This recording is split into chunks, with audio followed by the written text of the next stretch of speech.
సాయి ఆత్మీయులు. సాయి తరచుగా దేవీదాస్తో కలిసి ఆనందించేవాడు. అప్పుడప్పుడు అతను చావడిలో కూర్చునేవాడు. మరికొన్ని తడవలు అతను మారుతి ఆలయంలో ఉండేవాడు. అలా అతను స్వచ్ఛందంగా ఆనందించేవాడు. బాబా రావటానికి ఎంతో కాలం పూర్వమే దేవీదాస్ షిరిడీ గ్రామానికి వచ్చి ఉంటున్నాడు. మహానుభావి మత శాఖకు చెందినవాడు జానకీదాస్ గోసావి కూడా దేవీదాస్ తర్వాత షిరిడీకి వచ్చాడు. మహారాజ్ ఈ జానకీదాస్ దగ్గరికి వచ్చి మాట్లాడుతూ ఉండేవాడు, లేదా జానకీదాసే మహారాజ్ ఉన్న చోటికి వెళ్ళి మాట్లాడేవాడు. ఇద్దరూ కూడా పరస్పర ప్రేమతో కలుసుకునేవారు. క్రమం తప్పకుండా సమావేశం అయ్యేవారు. అలాగే గంగాగీర్ అనే గృహస్థుడు కూడా తరచుగా షిరిడీకి వచ్చేవాడు. అతను సుప్రసిద్ధమైన వైష్ణవుడు. పూనా తాంబేలో ఉండేవాడు. సాయి శ్రేష్ఠరత్నం గంగాగీర్ వాక్కు.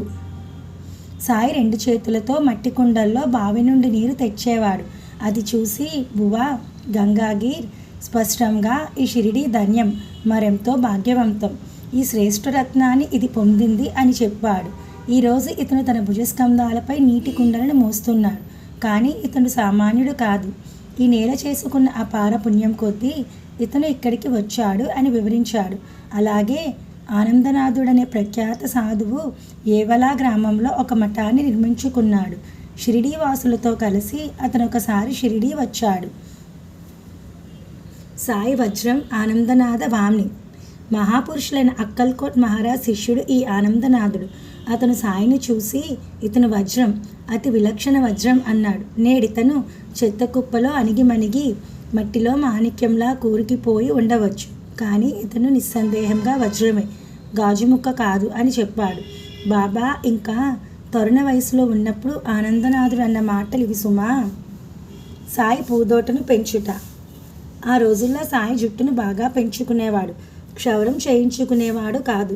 పహిల్వాన్ మాదిరిగా అతనప్పుడు దుస్తులు ధరించేవాడు.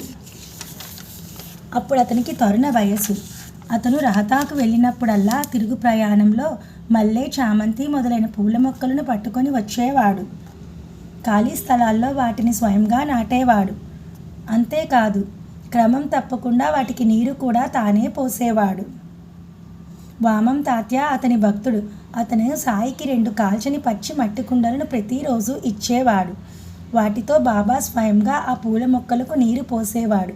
బావి వద్ద రాతి కుండి పాత్ర ఉండేది. అందులోని నీటిని 2 కుండల్లో నింపుకునేవాడు బాబా.